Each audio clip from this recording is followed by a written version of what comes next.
Добро вечер, почитувани гледачи. Добре дојдовте во уште едно издание на емисијата Прашалник на ТВМ телевизија. Овој пат во фокусот на нашата емисија се проектите и предизвиците на општина Дебарца. Мои и ваши вечерашни гости се градоначалникот на општина Дебарца, господинот Зоран Ногачевски. Добро вечер. И председателот на општинскиот комитет на ВМРО ДПМН од Дебарца, господинот Сашо Силјановски. Добро вечер. Добро вечер на двајцата. Првенствено ви благодарам што ја прифативте поканата да бидете дел од нашата дебатна емисија. Нашиот разговор, градоначалник, ќе започнеме со вас. Ете, изминаа 2 години од како сте на власт, на чело на општина Дебарца, да речам. Кажете ние колку сте задоволени од она што успеавте во изминативе 2 години да го реализирате? Така. Точно така добро кажавте. Денес јас имав и пресконференција по повод изминувањето на 2 години од мојот мандат. Значи, поминаа 2 години од како пред граѓаните на Дебарца излегов со својата програма, со своето видување за тоа како Дебарца треба да се развива.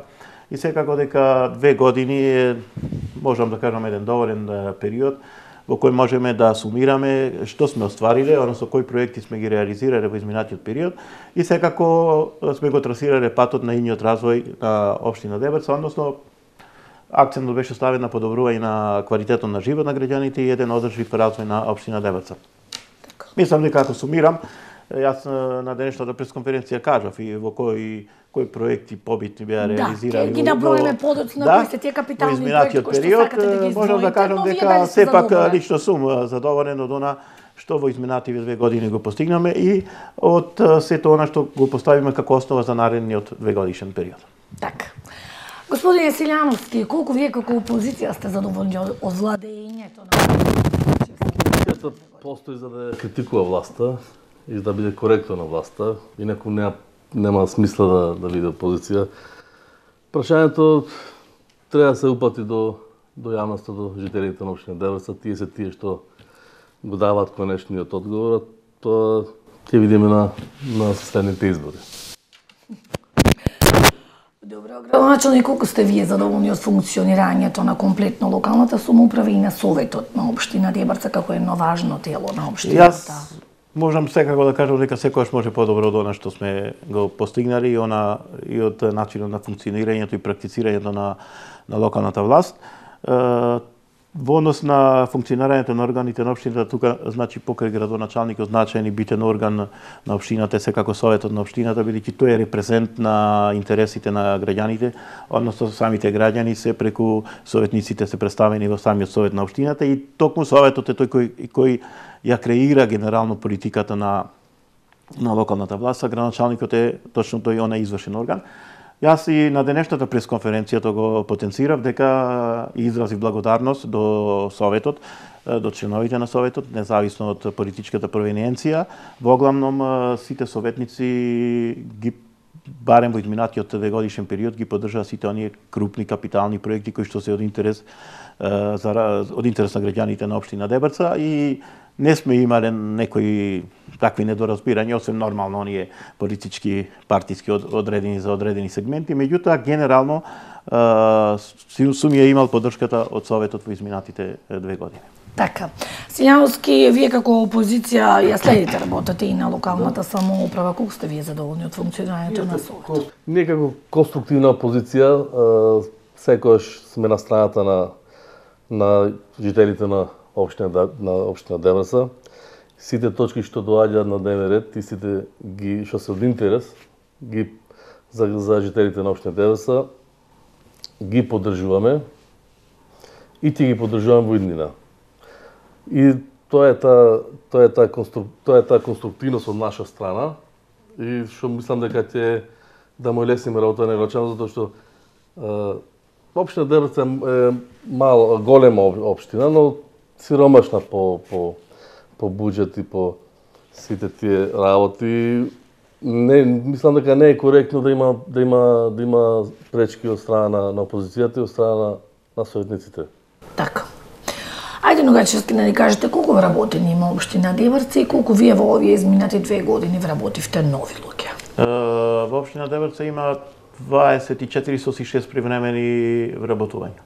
Колку се Значи 18 плюс 6, 24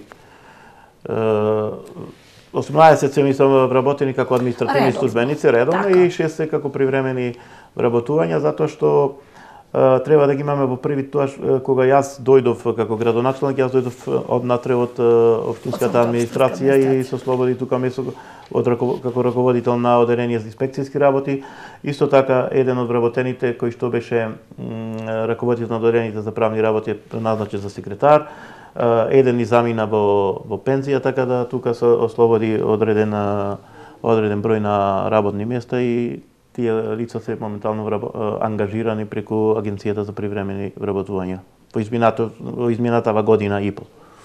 Значи не од почетокот од кога сум дојден како градоначелник. Така, има ли превработеност општина Деврца? Или нема? Има потреба од Па сега ние често пати велиме сакаме да се движиме нормално кон развиените земји европски, таму велиме дека одреден стандард таму кој што се зема е на 1000 жители треба еден вработен во општинска администрација, ако поидеме така 5500 жители, 5,5 вработени во општина Деврца. Нормално тој критериум сигурно не се применува во однос на помалите општини толку стрикно. Така. Меѓутоа, факт е дека мојот претходник, кога дојде, во еден ден донесе 10 нови лица. Значи, пред 2013 година беа донесени 10 нови вработувања во еден ден. И администрацијата тогаш од 12 месечини вработени, како што е наследи Трајковски, веднаш се зголеми на 22-3.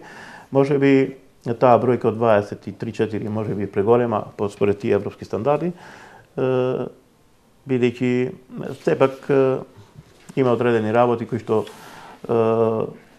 треба нормално општинската администрација да биде сервис на граѓаните и да ги пружа сите тие услуги, меѓутоа факт е дека таа превработеност е карактеристика не само за општина Деврца, него за целокупната администрација и на централно ниво и на локално ниво. Така. Што мислите вие, Силјановски, има ли превработеност и дали има партиски вработување? Еве Ногачевски кажа дека во време на владењето на од вашата партија градоначалникот имало толку вработување. Како партија генерално не сме против вработувања. Не од тие вработувања да бидат на реална основа, да бидат финансиски издржани. Дали може општината да ги издржи, тоа е прашање до градоначалникот. Но тоа е генерално треба тие што се вработени треба на крајот на месец да ја заслужат својата плата. И секој се бори за екзистенција на крајот на краиштата, така да во однос на партиските вработувања, да, сега тие се партиски вработувања и нема ништо тука спомни да се партиски вработувања, нека се квалитетни, нека придонесат за развој на општината и тука нема ништо со својот ангажман, нека да на крајот да ја заслужат својата дневница и да сработат тоа што се вработени. Така, а се служувате ли со... Сакам да кажам само едно дека значи и со ангажирањето на тие што се лица кои што се ангажирани дополнително во општинската администрација, да речам цифрата на која што е одобрена за плати, бруто плати, не е зголемена во однос на преходниот период од времето на преходниот градоначелник, затоа што кажав, бидејќи со слободија три места кои што се пополнати сега со овие работни места. Иначе во однос на тоа, јас се трудам, од кога сум дојден како градоначелник, да не ги гледам работите преку партиската диоптрија, него наполно се трудам да одговорам на сите обврски, на сите работни задачи од акцент на интересот на граѓаните на општина Деврца. И токму затоа, бидејќи поддршката на локалните избори ја добив од граѓаните на Деврца, не само од Социјалдемократскиот сојуз, сум добил и одреден квантум на гласови кои беа традиционално се поддржувачи на опозиционата партија. И токму затоа и во изминатиот период, и во периодот кој што преостанува од мојот 2-годишен мандат, ќе се трудам на сите проблеми, на сите мои активности да одговорам непартиски. Така, а има ли ефикасна администрација? Ефикасна ли е администрацијата на општина Деврца? Администрацијата, сепак тоа прашање треба да го кажат жителите на околните, жителите на општина Деврца, на селата, и тие сепак се најповикани за тоа Добро, вие како опозиција треба да знаете, ја следите сигурно работата на администрацијата. Не, види, јас сакам да кажам уште нешто во тој контекст. Значи, тука има администрација која што е примана и од претходниот градоначалник Којчиновски, па од претходниот градоначалник да речем Трајковски, па и од мене. Значи тука јас не правам поделба на администрацијата во однос на тоа како дошле и кога е вработен, како што тоа го правеше на пример сега Трајковски. Не сакам многу да се занимава и во изминатиот период не се бавев многу со него. Меѓутоа начинот на кој што тој раководеше со општинската администрација пример како не треба да се раководи.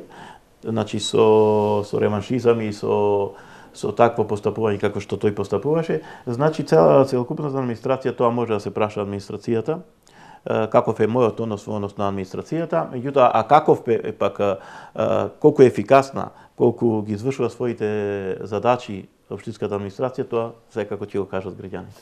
Така. Добро. Би сакали да му реплицирате во однос на тоа дека во времето на Трајковски имало реваншизам затоа што пак сте вие тука. Па нема дека имал затоа тоа е во не опозиција. Во опозиција нормално не е повеќе градоначалник. А се служувате дека имало реваншизам во владењето на Не можам да затоа што јас сум скоро една година сум јас на опозиција, така да Добро, видите, да. Немам информации, така да. Во ред, мислам, од друга страна само че беше вработен, најбо ги знаат работите, беше вработен, контактира со сите тие вработени и не сакам да зборувам за нешто што немам информација за тоа. Сакам само да додам дека во ред, мислам на оваа дебата, ете што тука е претседателот на Општинскиот комитет на ВМРО ДПМН од Задебрца. Може би, ако сакаме да направиме една компарација на практикувањето на локалната власт во изминатиот период, односно во времето кога Трајковски 4,5 години поради продолжениот мандат беше градоначалник и јас 2 години, може би најдобро ќе беше мој, да речем, соговорник денеска да беше Трајковски и да направиме една компарација на практикувањето на власта, локалната власт од негова страна, паралела со она што јас го практикувам, бидејќи може би тука не најсоодветниот соговорник председателот, меѓутоа дека имаше таков реваншизам, имаше примерот со постапувањето спрема мене, беше најеклатантен пример. Така, вие го кажувате вашето. Да. Така. Ајде градоначалник, кои се оние проекти кои што изминативе 2 години би ги издвоиле, капитални кои што ги реализиравте, ако може денес имавте. Па сега јас на денешната конференција кажав некои што сакате поголеми, да ги издвоите. Поголеми. Секако мојата заложба, тоа го кажав и во предизборната програма, тоа го практикувам во изминативе 2 години, дека моја девиза е дека секој е важен и секој ќе биде важен, односно дека на некој начин ќе се обидам, Дебрца е голема, 30 населени места, немаме за жал многу жители, околу 4,5-5 жители, меѓутоа проблемите, било од комунална сфера, било од каква, се присутни во сите населени места. И сакам со проектите кои што ги реализирам во изминатиот период и ќе ги реализирам во периодот до крајот на мојот мандат, да влезам со некој проект во секое населено место. Ние реализираме, и тоа мислам го правам горе-долу успешно, успеаваме да реализираме проекти речиси во сите населени места, во Ромник, хортикултурно уредување на дворното место во училиштето, хортикултурно уредување на еден друг простор кој што се наоѓа на влезот на селото. Потоа во Горенци го реконструираме објектот на местната заедница. Во Требеништа го реконструираме основното училиште и сега веќе заврши постапката за инсталирање на централно грејење во основното училиште. Во Волино го реконструираме основното училиште и моментално веќе започнуваме со изград на фекална канализација. Во Мешеишта повеќе инвестираме, изградиме 2 улици од должина од 1 километар и реконструираме таму училиштето и веќе завршиме со инсталација на централно грејење. Па понатаму во сите села кои што се од Горна Дебрца оваа година асфалтираме улици. Би го споменал реконструкцијата на спомен училиштето во селото Црвена вода, секако подобрувањето на квалитетот на комуналните услуги. Успеаваме со ЕУ ИПА грант да обезбедиме околу 150.000 евра, да обезбедиме механизација и заемното комунално предпријатие. Во делот на образованието можам да кажам дека воведоме неколку мерки кои што начат новина и се надевам дека тоа ќе биде стандард кој што независно кој утре градоначалник ќе дојде ќе може да го симнува. Воведоме бесплатна ужинка за секое дете во училиштето, подршка за талентираните ученици, бесплатни екскурзии, првенец, награда за првенец на генерација во делот на спортот, завршиме реконструкцијата на собрекувалната во Лешани, спортскиот полигон во село Волино, осветлување со ново лет, осветлување на спортските полигони. Исто така ете во Лешани да споменам, изградиме канал за наводнување 500 метра, во Злести 400 метра. Во Велми исто така уредуваме првата фаза, завршиме со уредување на централното подрачје.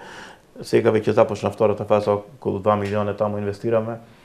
И така редица уште некои други проекти кои што ги има во денешната прес, и сакам да потенцирам дека посебно е значајно што има уште неколку проекти кои што тоа прво ќе започнат, особено би потенцирал два, бидејќи се работи за проекти кои што се обезбедени преку Европската унија, односно во рамките на програмата за прекугранична соработка со Грција.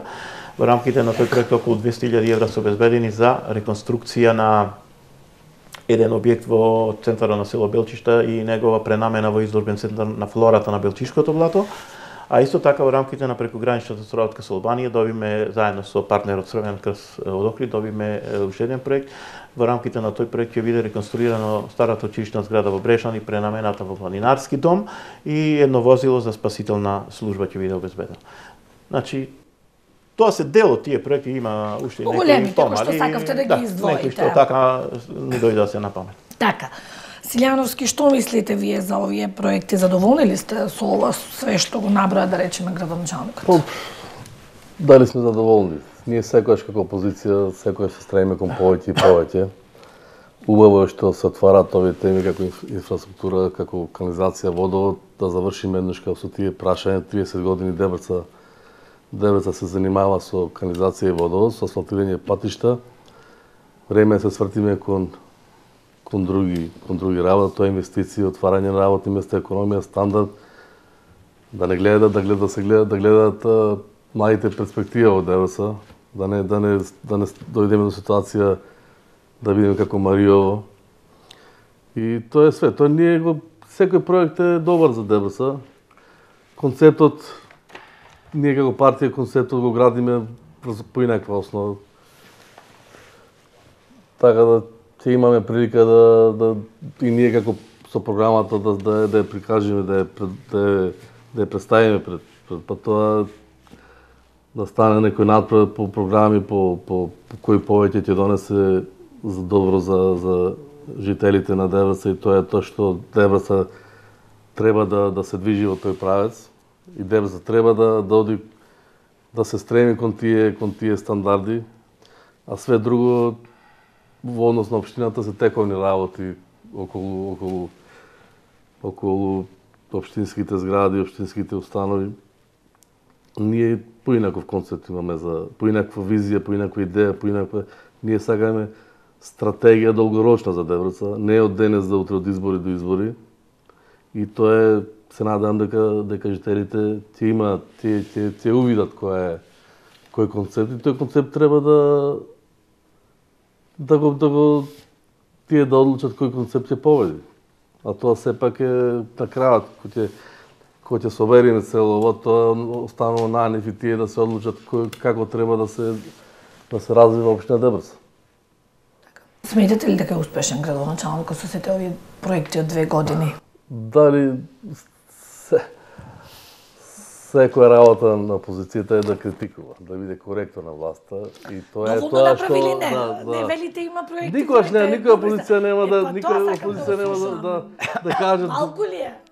Секогаш ние сакаме повеќе и повеќе. Нашиот концепт е поинаков, да завршиме со овие работи за канализација, водовод, да иставиме 30 години со тоа се занимаваме, а луѓето, младите се иселуваат и треба да се свртиме кон нови гледишта.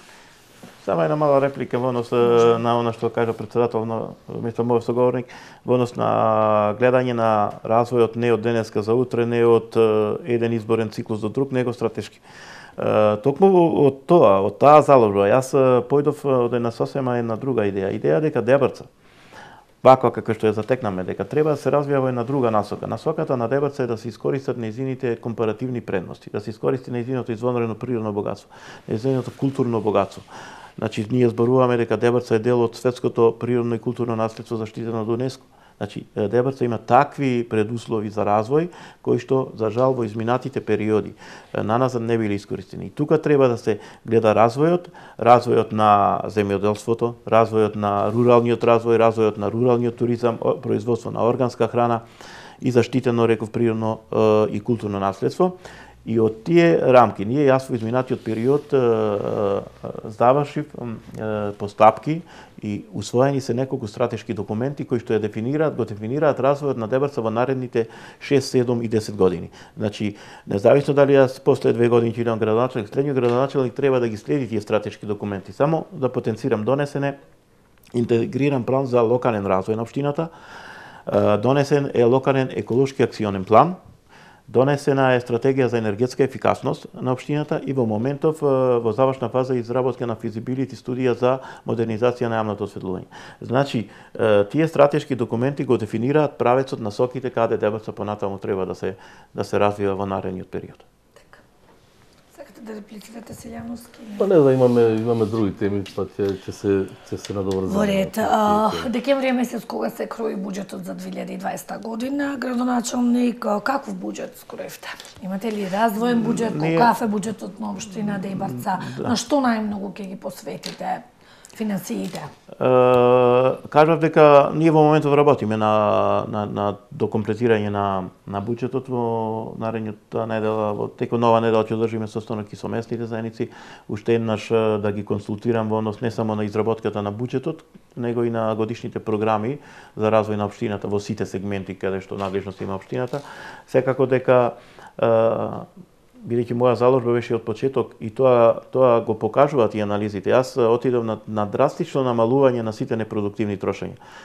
И низ една анализа која што направив споредба 2018 завршна сметка 2016 очигледно е дека намалување на тие непродуктивни трошења. Тој процес си го проложам и во нареднава година.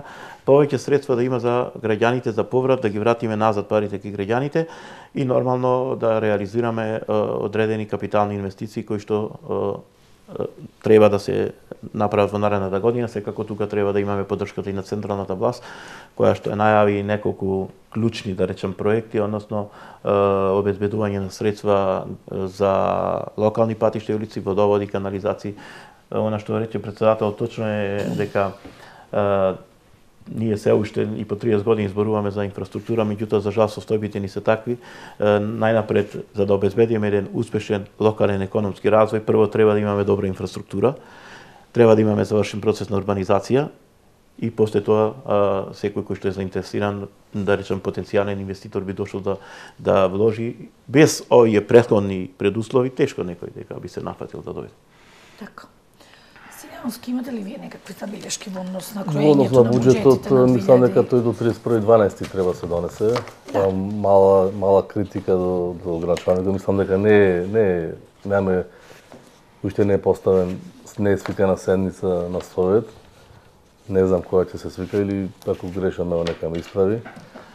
Треба тука да имаме малце побрзо, мислам да имаме доста буџет на увид. Нацрт, транспарентен. Да може да се вклучат тука и местните заедници, здруженијата, граѓаните, ние како политичка партија, па да видиме кај можеме да ставиме забелешка, тоа е мала, ето.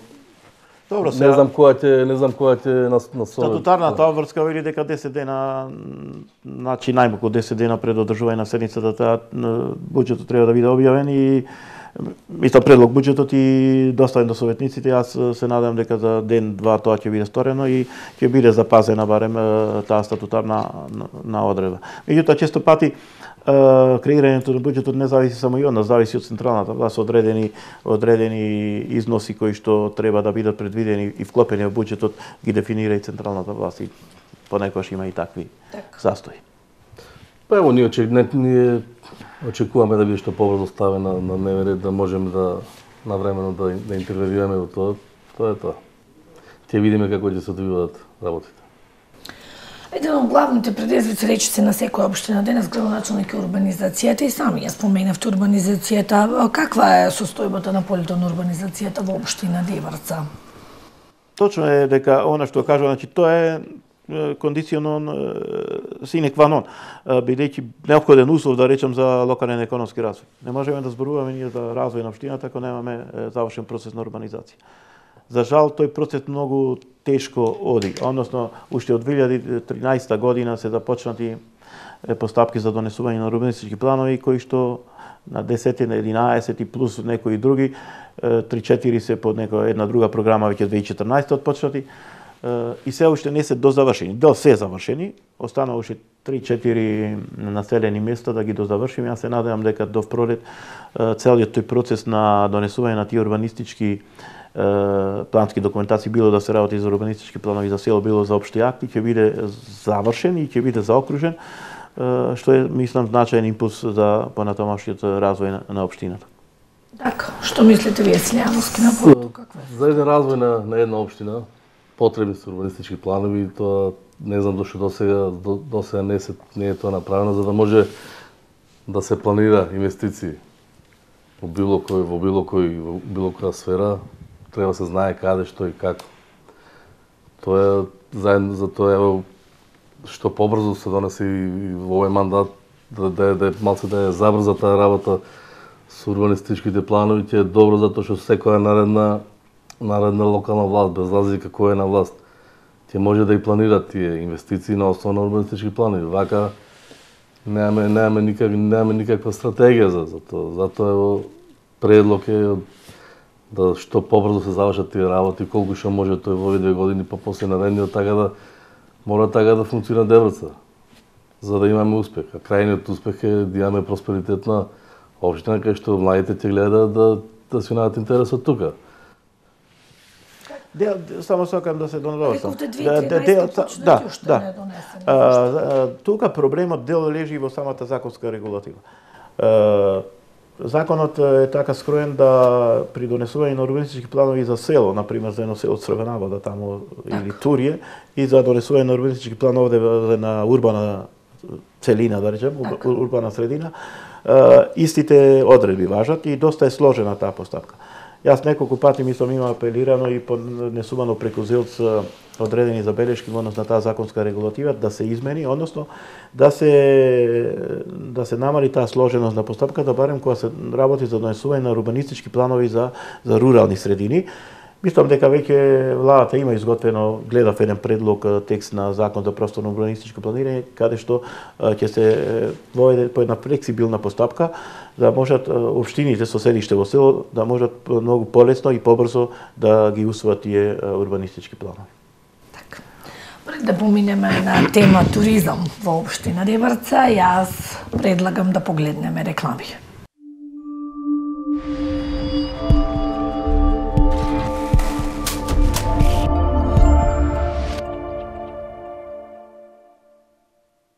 Продолжуваме со дебатната емисија Прашалник на тема локалните политики, предизвиците и проектите на општина Деврца. Продолжуваме со тема туризам. Градоначалник порано имаше некои проекти и постојано, често пати се навраќаме во јавноста за Сини Виро и за Белчешкото блато имаше проект дека ќе се направат пристапни патишта, дека ќе има туристичка промоција, дека ќе привлекува туристи. До каде овој проект? Што се случува таму? Во право сте, имаше еден проект, јас го наследив од претходниот градоначалник, изработен беше преку програмата на Обединетите нации UNDP. Да. За развој на Обединетите нации. Ние со тој проект имаше еден јавен конкурс во рамките на програмата за регионална туристичка конкурентност. Ние го аплициравме. За жал не беше одобрен проектот, односно ставен е на резервна листа, значи очекува некои подобри времења.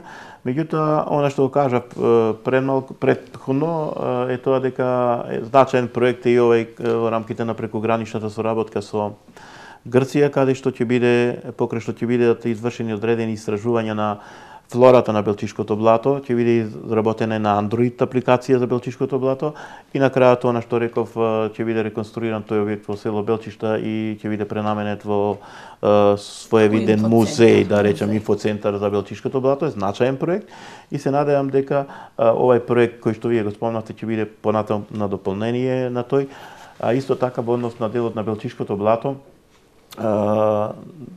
доста ни помогна и Друженијето за екологија и екотуризам 2016 начело со координатор Зоровски.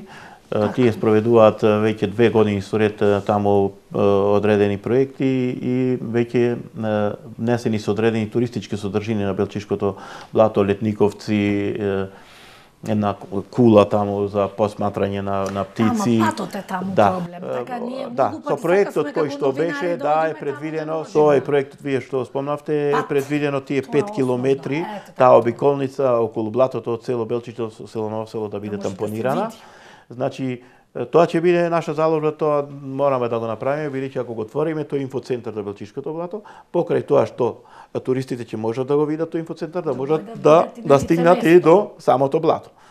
Значи тоа е заложба на која што се трудиме. Исто така вие самите спомнавте тука во делот на тој туризам, значи покрај тоа природно богатство, дел, значи во насока на тој туризам ќе биде и овој проект со Албанија, значи тој планинарски дом во Брежани и тие неколку мапирање се на неколку планински патеки од Илинска планина па преку Галичица до општината Грамш, која што е наш партнер од албанската страна.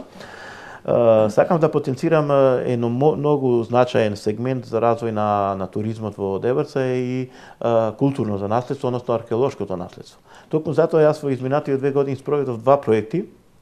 Едниот беше археолошка топографија на значајните археолошки локалитети во Дебрца, 10 дниот која го спроведуваме со филозофскиот факултет и археологот Лилчич.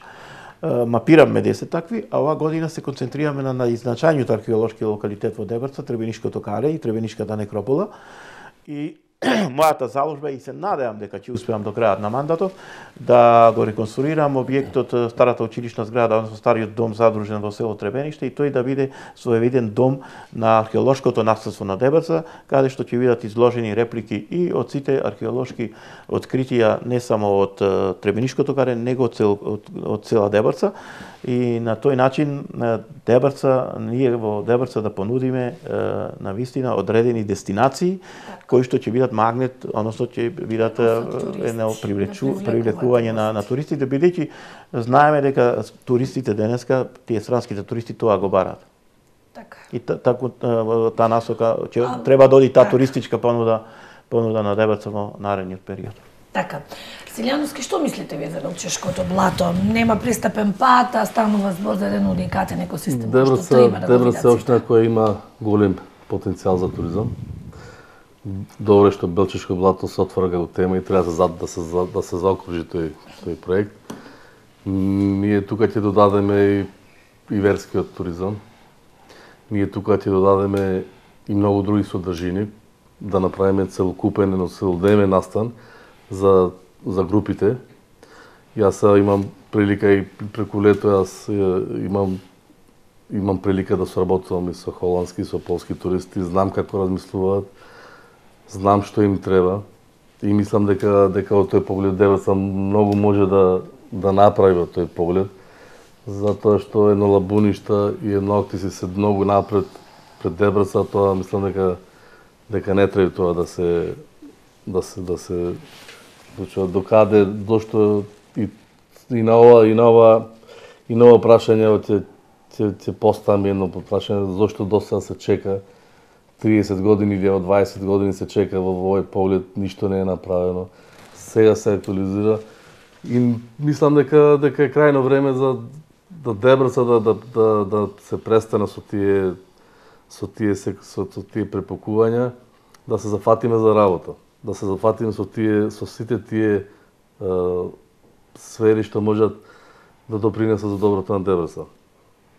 Уште да дополнам дека ние ќе контактираме со поголемите туристички агенции, ќе видиме што е нивниот приоритет, што е нивното барање, да можеме ние како ако дојдеме, ако добиеме довербата од жителите, да имаме едноставно да направиме тука едно сајде не етно село, него некое место каде што може каде што може да прикажеме ето ќе наславиме како Дебрца како се живеело пред 100 години. Со сите тие обичаи настана кај што може тука да заврши со еден ручек кој што ќе се најде интересот, ќе има тука интереси локалното население и така да се заокружи тој во поглед на тој дел да се заокружи тој целодневен настан. Би сакал само нешто да додам, ево кај што го спомна мојот соговорник етно село и слично на тоа. Претходната централна власт, предводена од ВМРО ДПМН, ако добро се сеќаваме, градеше етно село во Скопје, изгради уствари. Ние се градиме едно етно село, да речем, вештачко го градиме тоа, природни етна села имаме во цела Дебрца. Зборувам барем за географска Дебрца таму. Навистина тоа се извонредни потенцијали кои што треба да се искористат. И она што го спомна верски туризам, точно имаме неколку сакрални објекти кои што се навистина доста стари.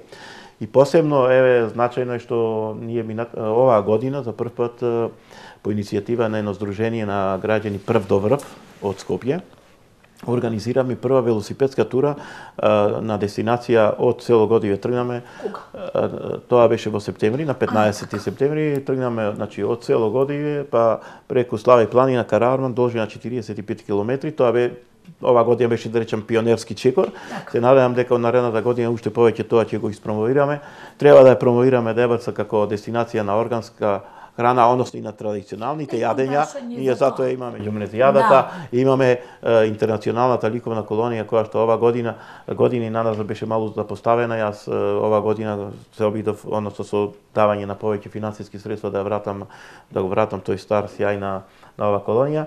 Ја ќе бидам критичен и према мојот и не само Трајковски, према неговиот претходник Којчиновски.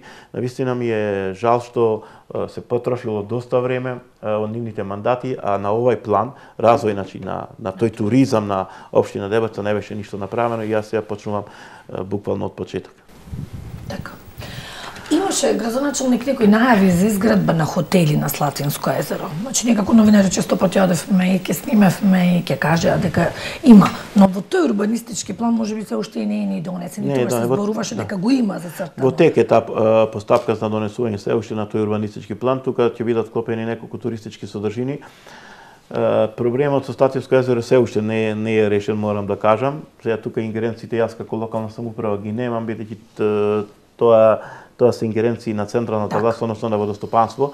И јас, и на последниот сега на завршна консултација која што имаме во организација на Министерството за локална самоуправа, каде што се расправаше за процесот на децентрализација, давање на нови надлежности, пренесување од централната на локалната власт, се залагам, целата дејност водостопанство, наводнување на земјоделско земјиште да премине во ингеренции на локалната власт, на општините, бидејќи тие многу поубаво ќе ги менаџираат тие проблеми. И токму сакав да кажам тоа, дека со тие средства кои што беа донација на Европската унија и преку UNDP се санира проблемот со браната на Слатинското езеро, меѓутоа остана проблемот со самото езеро, односно потребата од негово чистење. Најнапред треба да се изврши чистење, бидејќи веќе поминат 5-6 години од како истече тоа и доста има таму вегетација која што треба да се отстрани. Јас само да најавам тоа дека од денови ќе започнеме со еден мини проект таму во функција пак на тој туристички потенцијал на Слатинското езеро со грант обезбеден од швајцарската агенција за развој од околу 20.000 евра. Ќе се постава некој летниковци една патека таму. Значи нешто да почнеме, меѓутоа сепак проблемот тука во водостопанство државата треба да го реши генерално со Слатинското езеро. Така. Што мислите вие во поглед на изградба на хотели селјановски? Треба ли да се градат? Таму работата е закочена. Закочена е од причини, што ги каже градоначалникот, зошто не знам дали централната и локалната власт немаат некои заеднички видувања. Тие мислат дека не треба да се донесе тоа. Градоначалникот мисли дека треба да биде под тоа. Ќе видиме што ќе покаже времето.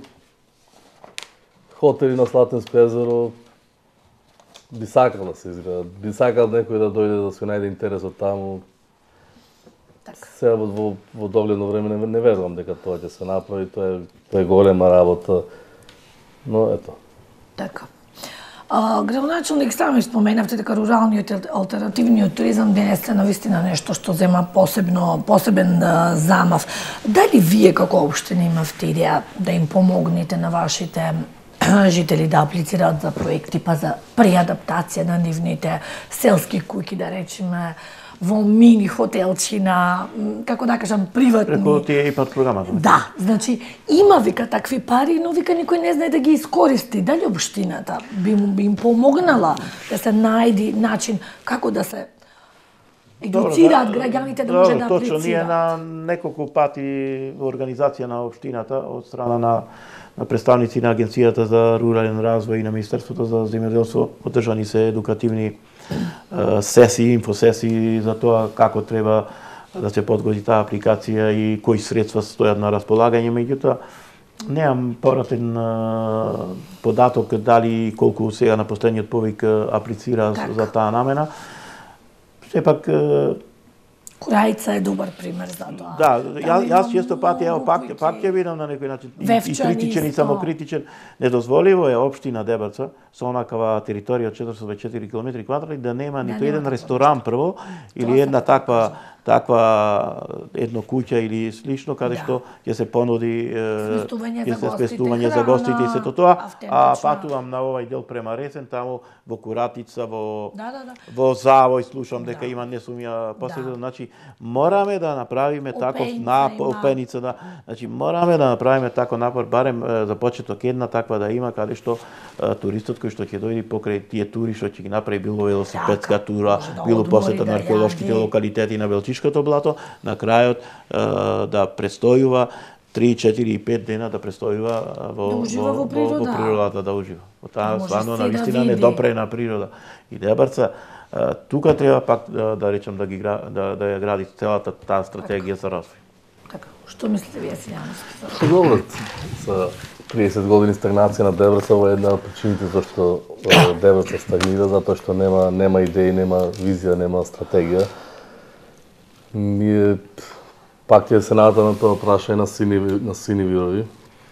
Добро е тој проект да се заврши со таа етно соба, со тој верски туризам, со едно мини, ајде да не речам са мини етно село, но помала форма, каде што вие го кажете тие стари градби треба да се изложат, каде што секој ќе сака да дојде да види како се живеело пред 150 години, како се адело, како се живеело, и тоа е тоа што треба и ние да се стремиме во тој поглед дека има потенцијал. Дебрца во тој поглед има неискористен потенцијал кој што треба да се работи на тоа. Треба многу да се работи. Ќе видиме, останува 2 години. Ако не заврши тоа, ние ги имаме програма и имаме визија за тоа како треба да изгледа. И уште една работа ќе споменам дека се ова што го зборувам вечерва и со градоначалникот сигурно ќе се согласи, градоначалникот и вие ќе се согласите. Општина Дебрца без помош од централната власт ни може да мрдне ни милиметар од ова што е денес. Значи многу нас не е битно централната власт да застане за општина Дебрца. Зошто не знам, зошто дали градоначалникот се труди, дали нема доволно со централната власт некоја заедничка, некој соработка, не знам тоа. Ние ќе промениме тоа. Ти мора да се сменат работите во Дебрца во тој поглед. Во секој поглед, во секоја сфера. Така. Догаѓачки денес локалната органска храна е хит секаде во светот. Дали во Дебрца имаме органски производители, бидејќи сега веќе на интернет ги има достапни? Јас баш читав каде не ги има органските производители. Имаме ли? Немам точна информација дали има производители сертифицирани нормално за таква органска храна, затоа што кога ќе споменем органска храна и многу мина и сите вериме дека произведуваме органски, меѓутоа дали е тоа така, сигурно таму има стандарди, има правила кои што треба да се почитуваат. Не знам точно дали Не сум информиран и за тоа дали некој производител произведува таква органска храна. А дали како општина Меѓутоа треба да субвенционирате? Треба апсолутно, тука да треба не само општина, општина, не само општината, тука мислам дека државата. Е таа кој што треба тука да сето тоа го подржи преку субвенционирање, преку стимулирање и било кој друг начин. Затоа што наместо граѓаните да не се жителите на Дебрца да се иселуваат во град, може секој да си најде некој интерес да произведува нешто. Точно така, бидејќи ако ги гледаме светските трендови, светските процеси, таму се сосема поинакви во однос на оние процеси кои што се одвиваат кај нас. Кај нас миграцијата оди село град, а таму од урбаните центри луѓето се враќаат назад и привилегија е да се живее во руралната средина. Навистина за мене е несватливо, јас живеам постојано во село Волино, кое што се наоѓа на 15 на километри од урбаниот центар од Охрид. За мене е несватливо да го напуштам Волино, да живеам во Охрид. Значи, треба да тој процес, а се разбира, треба услови да создаваме. Така. Ако има и да го почнеме тој баш обратен процес од оној кој што со години на Дебрца и се случувал уште од минатиот век, уште после Втората светска војна, особено бил драстичен. Треба веќе крајно време да почнеме тој процес да го движиме према руралните средини. Така. Што мислите вие за производството на органска храна? Дебрца е чиста еколошка средина, има услови, има плодно земјиште. И добро е што остана чиста, што се одби за депонијата, за локалната депонија. Цел свет се стреми кон производство на храна, има недостаток на здрава храна, органска храна. Тука е можноста на Дебрца да се пробие на тој пазар како органска храна, како чиста средина еколошка, како нешто што би придонесло за развој на општина Дебрца. Ние не знам дали градоначалникот знае, ние имаме 1000 земјоделски стопанства во општина Дебрца, кои што живеат голем број живеат од земјоделие и са ние треба да ги насочуваме тие земјоделци. Од тие 1000, барем 50-100, како секоја година се појќе да ги информираме да произведат органска храна. Државата плати 80% субвенции плюс него основната. И тоа е тоа што мора и општината сега, не знам зошто општината не отвори оддел, сектор за таа намена за земјоделците, да може да информира, да може да аплицира на ИПАР, на рурален развој. Да, затоа што фали едукација, таа е таа што недостига. Таа е едукација, граѓаните кои ќе му кажеш што треба да се обере, кои документи ќе рече, па уште стар, тој се одвраќа од таа намера, но затоа треба тука општината да има посебен сектор кој што помагаат едуцирани. Сепак Дебрца е земјоделска општина. Така и са ние тука мора да акцентот да биде на земјоделието. Така. И стварно јас не знам зошто се чека на таа работа, кога што ако имаме 1000 земјоделски стопанства кои што земаат субвенции и плюс на тие субвенции уште 80% ако се декларира како органска храна. Така, како органско производство. Така. И тоа е едно од тие прашања за кои што јас велам дека треба да биде опфатен со процесот на децентрализација. Така. Значи тој дел на земјоделското управување со земјоделско земјиште и земјоделието, горе долу дел од тие сегменти, значи надлежности на централната треба да се спуштаат на локално ниво, на општините да добиваме повеќе ингеренции, бидејќи ние секојдневно сме во контакт со тие земјоделци. На крајот на криштата јас сум на некој начин земјоделец, со воштар. Значи ги знам тие проблеми. Се трудам нешто да направам и нареднава година нешто повеќе ќе направам. Минатата година како за почеток организирав превоз на заинтересирани земјоделци да посетат еден од најпрестижните земјоделски сајми во Нови Сад. Нареднава година ќе се потрудиме и во Солун и во Нови Сад пак да појдеме.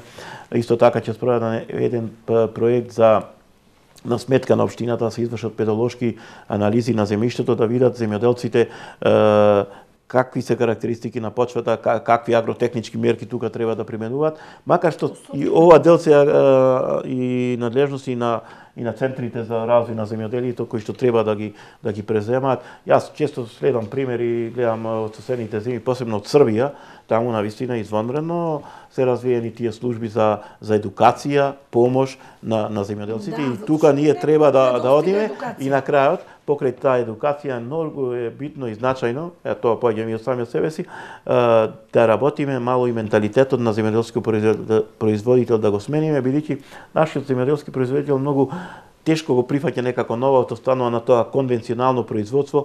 Ево примерот да земеме и со земјоделските задруги, многу тешко е да ги убедиш луѓето да формираме таква една земјоделска задруга. Сакам јас исто како градоначелник тука да им помогнам и кои бенефиции ги носи земјоделската задруга. Меѓутоа тоа треба да се смени тој менталитет, затоа што кога ќе им речат на граѓаните земјоделска задруга, одма ги асоцира на некои земјоделски задруги од 50-те години на минатиот век и така натака. Тука и државата, меѓутоа сепак мислам дека тоа е зрела област за децентрализација. Така. Градоначелник имаше цреш номер порано. Деварца е позната по убавите цреши. Го прекинавте вие. Ја прекинавте таа манифестација зошто? Прво ќе ја поправам, таа манифестација ја прекина Трајковски, бидејќи последната година и тој не ја организираше. Да? Да, значи 2 години беше организирана. Да, бевте 2 години се организира. Првата година од кога дојдете 3 години се организираше, четвртата година и самиот тој не ја организира. Меѓутоа лично да ви кажам, не се согласував со концептот на така една манифестација. Промоција на црешата, така. Едно е промоција на црешата. Значи јас нареднава година ќе го организирам таа манифестација, меѓутоа со еден поинаков концепт, каде што ќе поканиме и научна фела, ќе поканиме експерти за црешата, да најме линкови со откупувачи. Значи не само да биде тоа, ете само ќе изложиме цреша, и таму фолк музика ќе пуштаме и ќе направиме некој фестивал. Значи повеќе целта ми е значи да се едуцират, да нека биде и 1, 2, 3 дена, меѓутоа да има и едукација на производители, да има професори тука кои што ги познаваат проблемите со црешата и на крајот некој линк со да го проширите сакате. Да го прошириме со еден поинаков концепт. Така. Што мислите вие за фестивали организирани? Тоа е добро. Тоа е добро, но не е добро ако ние кажеме ќе направиме ќе. Сега сте на позиција, сте градоначалник. И требаше црешата се во јули, мора да речам ќе. Не, ама 2 години тоа е убав период. Ако мислите дека тоа треба, ние сите мислиме, јас лично мислам дека треба да има црешна вер. И требаше доста, ако тој трета, четврта... Не беше манифестација, не да... Али тоа е сепак секоја промоција, на цреша, на слива, на општина Деврца. Тоа е све само во добивка општината и жителите. Така. Ногачевски успеавте во битката за да не се изгради депонијата во Годивје. Па сега дефинитивно дали успеавме, мислам дека успеавме, бидејќи последната изјава што беше на државниот секретар со кој имавте на дебата во вашата емисија, беше дека конечно се откажуваат од таа идеја, односно дека веќе ќе ја напуштаат идејата за Годивје. Таа идеја, односно ќе се бара нов концепт и моментално нови консултанти кои што се ангажирани од страна на Министерството за животна средина работат на разгледување на тие стратешки документи кои беа донесени за решавање на проблемот со отпадот на регионален пристап и дека ќе понудат нова локација. Јас имав и доволно сила и една добрез да ја почитувам и бев должен да ја почитам. Прво, тоа беше моје ветување во предизборната кампања. Второ, тоа ветување беше зацврстено со одлуката на сите граѓани на општина Деврца кои што дадоа на референдум поддршка и на крајот и јас лично сметав дека сите тие аргументи за Годивје и Деврца за место за регионална постројка не држат место и можам да кажам дека изминатите 2 години можеби мојот мандат беше одбележан со таа битка. Во таа битка не сум само јас заслужен. И опозицијата, тоа беше прашање. И опозицијата и сите граѓани, независно на нивната политичка провиненција, сите тие тука беме едногласни, сложни дека таму во Деврца не треба да има депонија и мислам дека со право избориме таа битка и таа битка не беше само за Деврца, таа беше за целиот Охридски регион, бидејќи од една страна вериме Охридскиот регион светско природно културно наследство, а од друга страна сакаме. Иако не убедува дека се работи за фабрика, дека не се работеше беше за фабрика. тоа, На крајот јас бев и во посети и на такви постројки модерни современи во Европа и видов и ја проучив. На некој начин веќе толку се изверзира во таа проблематика со технологијата на управување со отпад, така да мислам дека исправна е одлуката за промена на ставот на министерството. Така. Задоволни сте вие и претпоставувам исто така. Така, задоволството присутно кај нас, победи девојста, победија Граѓаните.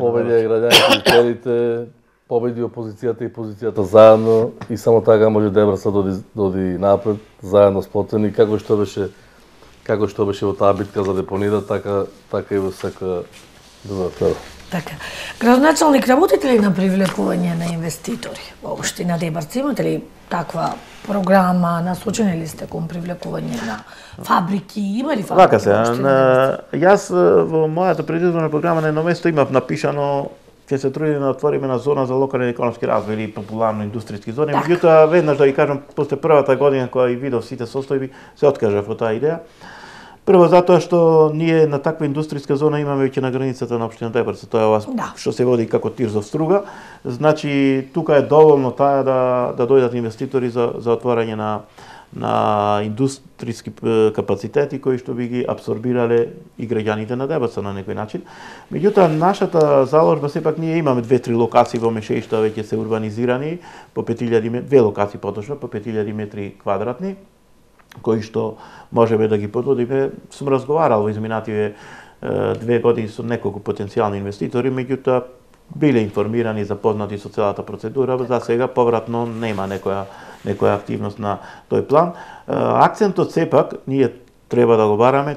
Тука се надам и Министерството за земјоделие треба да помогне. Тоа веќе колку се информирани има изработена на нова стратегија на тој план. Сепак треба да го бараме во откупен центар, значи на Дебрца и Фари откупен центар на земјоделските производи и крајно некој преработувачки капацитет кој како суровинска база би ги користел земјоделските производи, а не некоја поинаква, да речем, индустрија. Не е местото на Дебрца за тоа. И неколку покрај тие локации, неколку слободни што се, да речем, имаме пример во Лешани еден објект кој што така стои и неколку такви други кои што би можеле да се стават на заинтересирани потенцијални инвеститори и сега неколку мали и средни предпријатија кои што и успешно функционираат, како на пример Милку да го земам, Макител во Ново село да го земам. И на крајот уште имаме 2 локации за по 25 хектари урбанизирани, кои што се надевам после изборите ќе можеме да ги ставиме на располагање за изградба на фотоволтаици.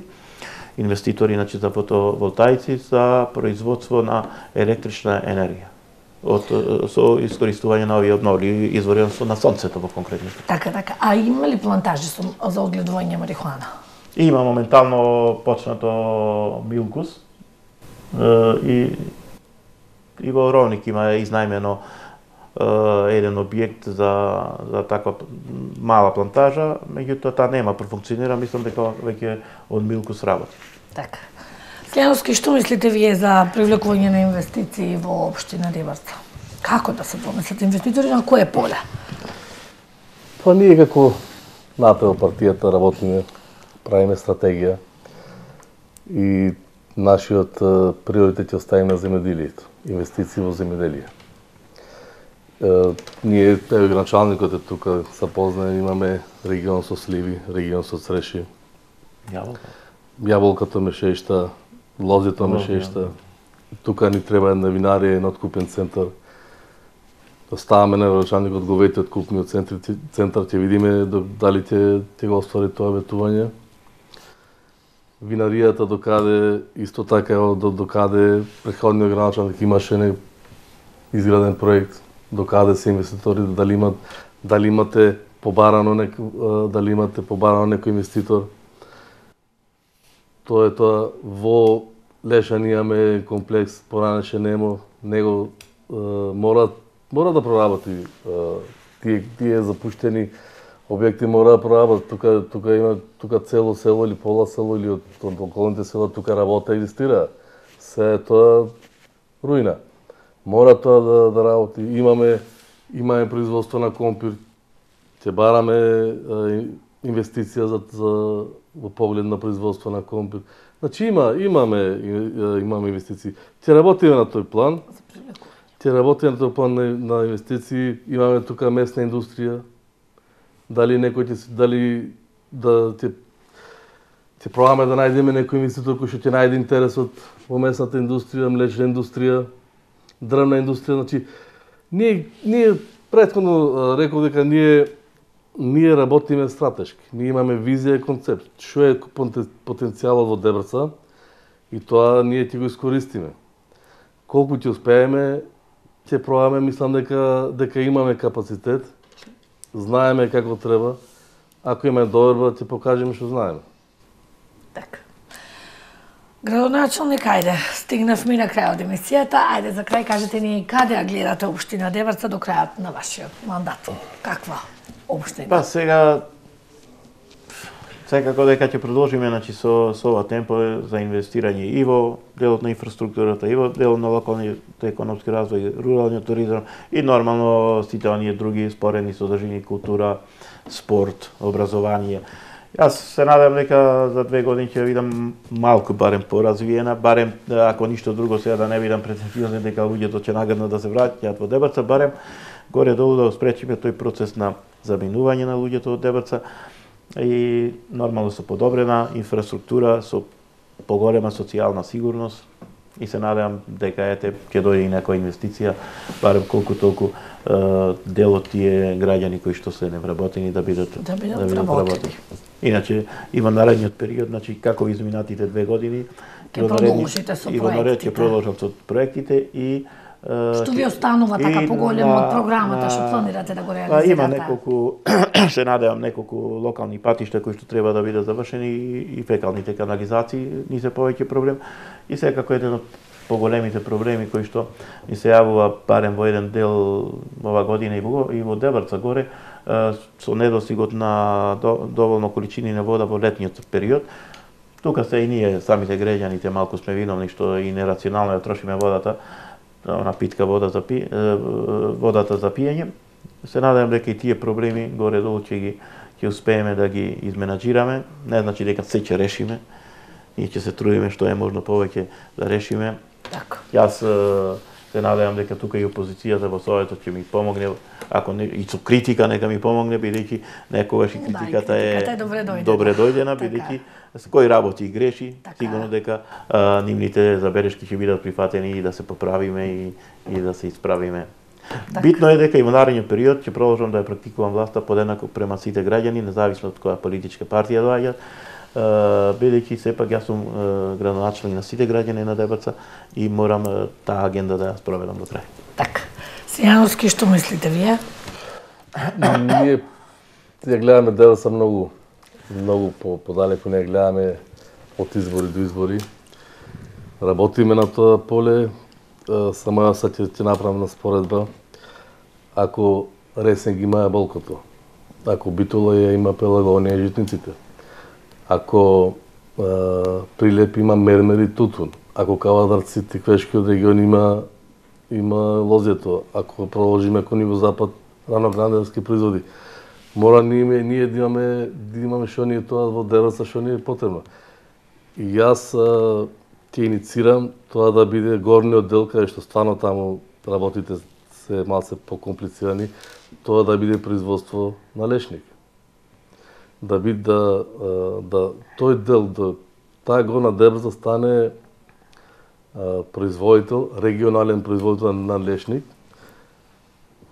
кај што може секој да се најде интересот. Јас не случајно реков пред малце местна индустрија. Зошто да не е една кланица и една местна индустрија од типот за производство на месо? Горна Дебрца. Млечна индустрија.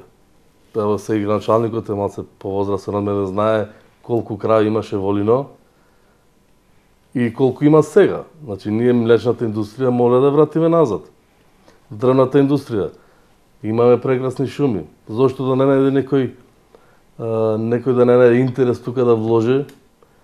Само со идеи, со проекти, со визии, Дебрца може да направи. Со други работи, јас не знам како поинаку.